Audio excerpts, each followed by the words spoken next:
नमस्कार, राधे राधे, जय श्री कृष्णा। आज की हमारी कथा है भौमासुर उद्धार और भगवान श्री कृष्ण के 16,100 विवाहों की कथा। भगवान श्री कृष्ण और सत्यभामा जी गरुड़ पर सवार होकर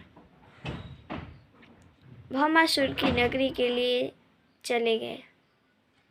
भौमासुर की नगरी में घुसना बहुत ही कठिन था। पहले वो नगर बहुत ही बड़े बड़े पहाड़ों से घिरा हुआ था, पहाड़ों से किलेबंदी हुई थी। इसके बाद जल था, अग्नि थी और दैत्यों के कई यंत्र थे, जाल थे और कई प्रकार के कठिनाइयाँ थीं जिससे कि मनुष्य उस नगर में प्रवेश ना कर सके। भगवान श्री कृष्ण ने उसे पल भर में तोड़ दिया और नगर में प्रवेश कर गए। नगर में प्रवेश किया तो उन्होंने तेजी से बुलाया। भगवान ने इतना तेजी से बुलाया कि मानो कोई शंख बजा रहा हो, बड़ी भयानक इस तरह से। तो वहाँ के एक दैत्य की, मेरु दैत्य की नींद टूट गई। वो जल में से निकला, सोया हुआ था और भगवान श्री कृष्ण को देखा, बहुत ही क्रोधित हो गया और भगवान श्री कृष्ण के साथ युद्ध करने लगा। लेकिन भगवान श्री कृष्ण ने उसको परास्त कर दिया और उसको मार डाला। उसके 5 सिर थे, भगवान ने उसके 5 सरों को भी काट दिया। जब वो मर गया तो उसके 7 पुत्र थे। वो पुत्र समुद्र किनारे जन्मे हाथियों को लेकर भगवान श्री कृष्ण के पास युद्ध करने के लिए आए। लेकिन भगवान श्री कृष्ण ने उन्हें भी परास्त कर दिया। सेना आ गई, उन्हें भी परास्त कर दिया। इसके बाद भौमासुर आया, बड़ी विशाल सेना लेकर। भौमासुर ने वरुण का छत्र चुराया था और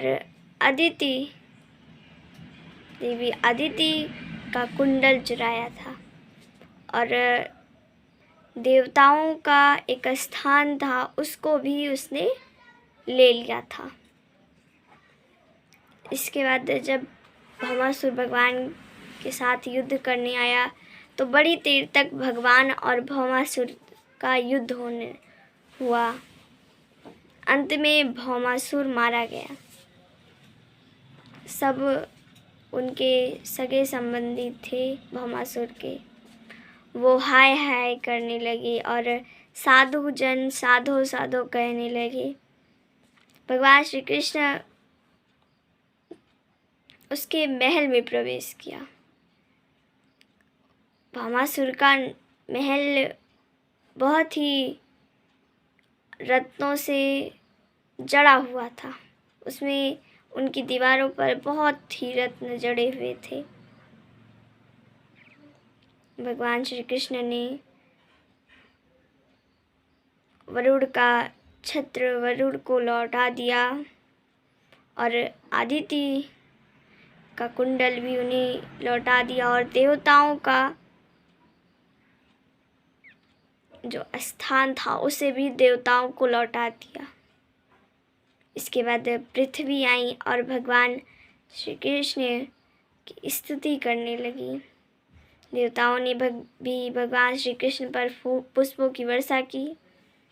पृथ्वी ने उन्हें वैजयंती की मालाएं दी और कई वनों के पुष्पों की मालाएं भी भगवान श्री कृष्ण को पहनाई।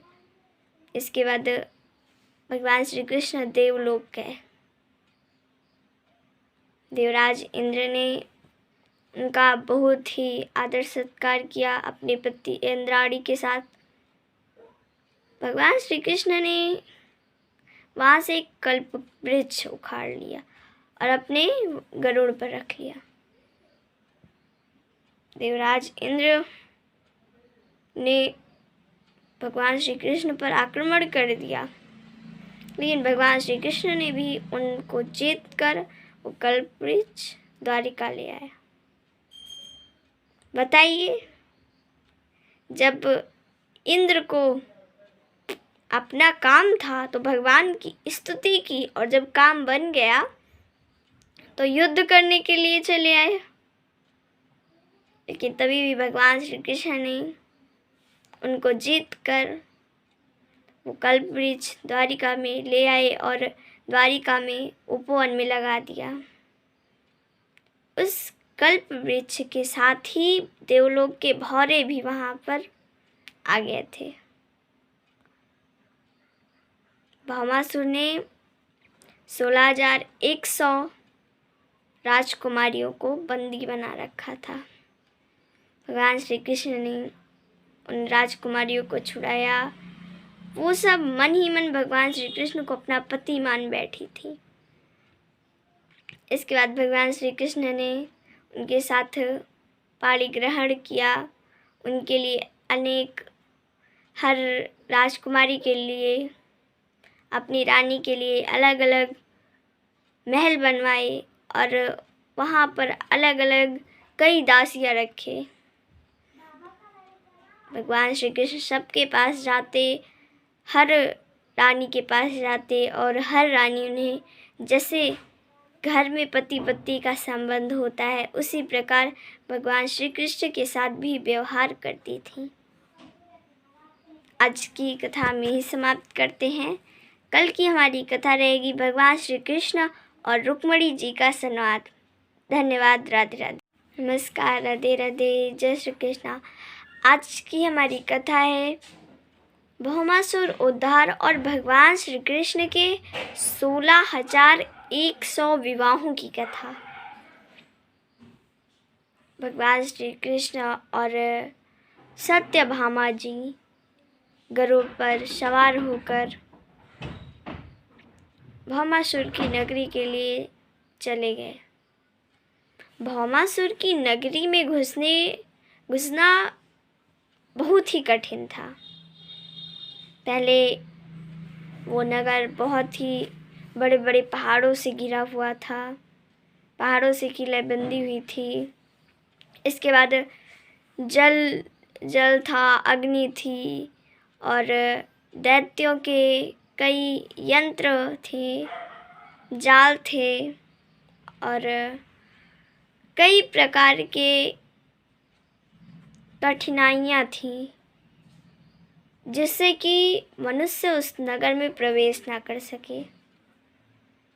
भगवान श्री कृष्ण ने उसे पल भर में तोड़ दिया और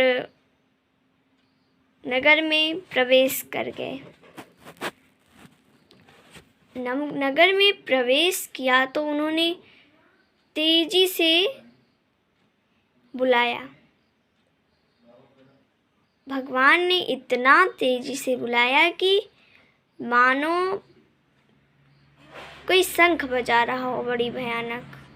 इस तरह से तो वहाँ के एक दैत्य की, मेरु दैत्य की नींद टूट गई। वो जल में से निकला, सोया हुआ था और भगवान श्री कृष्ण को देखा, बहुत ही क्रोधित हो गया और भगवान श्री कृष्ण के साथ युद्ध करने लगा। लेकिन भगवान श्री कृष्ण ने उसको परास्त कर दिया और उसको मार डाला। उसके 5 सिर थे। भगवान ने उसके 5 सरों को भी काट दिया। जब वो मर गया तो उसके 7 पुत्र थे। वो पुत्र समुद्र किनारे जन्मे हाथियों को लेकर भगवान श्री कृष्ण के पास युद्ध करने के लिए आए, लेकिन भगवान श्री कृष्ण ने उन्हें भी परास्त कर दिया। सेना आ गई, उन्हें भी परास्त कर दिया। इसके बाद भौमासुर आया, बड़ी विशाल सेना लेकर। भौमासुर ने वरुण का छत्र चुराया था और अदिति देवी अदिति का कुंडल चुराया था, और देवताओं का एक स्थान था उसको भी उसने ले लिया था। इसके बाद जब भौमासुर भगवान के साथ युद्ध करने आया तो बड़ी देर तक भगवान और भौमासुर का युद्ध होने हुआ। अंत में भौमासुर मारा गया। सब उनके सगे संबंधी थे भौमासुर के, वो हाय हाय करने लगे और साधु जन साधो साधो कहने लगे। भगवान श्री कृष्ण उसके महल में प्रवेश किया। भौमासुर का महल बहुत ही रत्नों से जड़ा हुआ था। उसमें उनकी दीवारों पर बहुत ही रत्न जड़े हुए थे। भगवान श्री कृष्ण ने वरुण का छत्र वरुण को लौटा दिया और अदिति का कुंडल भी उन्हें लौटा दिया, और देवताओं का जो स्थान था उसे भी देवताओं को लौटा दिया। इसके बाद पृथ्वी आई और भगवान श्री कृष्ण की स्तुति करने लगी। देवताओं ने भी भगवान श्री कृष्ण पर पुष्पों की वर्षा की। पृथ्वी ने उन्हें बैजंती की मालाएं दी और कई वनों के पुष्पों की मालाएं भी भगवान श्री कृष्ण को पहनाई। इसके बाद भगवान श्री कृष्ण देवलोक गए। देवराज इंद्र ने उनका बहुत ही आदर सत्कार किया अपने पति इंद्राणी के साथ।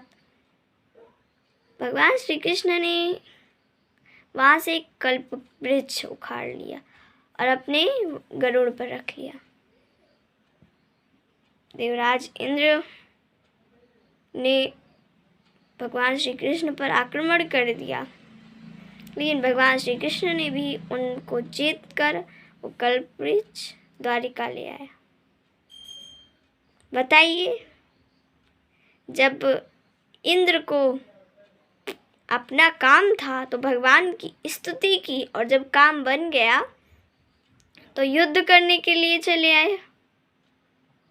लेकिन तभी भी भगवान श्री कृष्ण ने उनको जीत कर वो कल्प वृक्ष द्वारिका में ले आए और द्वारिका में उपवन में लगा दिया। उस कल्प वृक्ष के साथ ही देवलोक के भौरे भी वहाँ पर आ गए थे। भौमासुर ने 16,100 राजकुमारियों को बंदी बना रखा था। भगवान श्री कृष्ण ने उन राजकुमारियों को छुड़ाया। वो सब मन ही मन भगवान श्री कृष्ण को अपना पति मान बैठी थी। इसके बाद भगवान श्री कृष्ण ने उनके साथ पाणी ग्रहण किया। उनके लिए अनेक, हर राजकुमारी के लिए, अपनी रानी के लिए अलग अलग महल बनवाए और वहाँ पर अलग अलग कई दासियाँ रखे। भगवान श्री कृष्ण सबके पास जाते, हर रानी के पास जाते और हर रानी उन्हें जैसे घर में पति पत्नी का संबंध होता है उसी प्रकार भगवान श्री कृष्ण के साथ भी व्यवहार करती थी। आज की कथा में ही समाप्त करते हैं। कल की हमारी कथा रहेगी भगवान श्री कृष्ण और रुक्मिणी जी का संवाद। धन्यवाद। राधे राधे।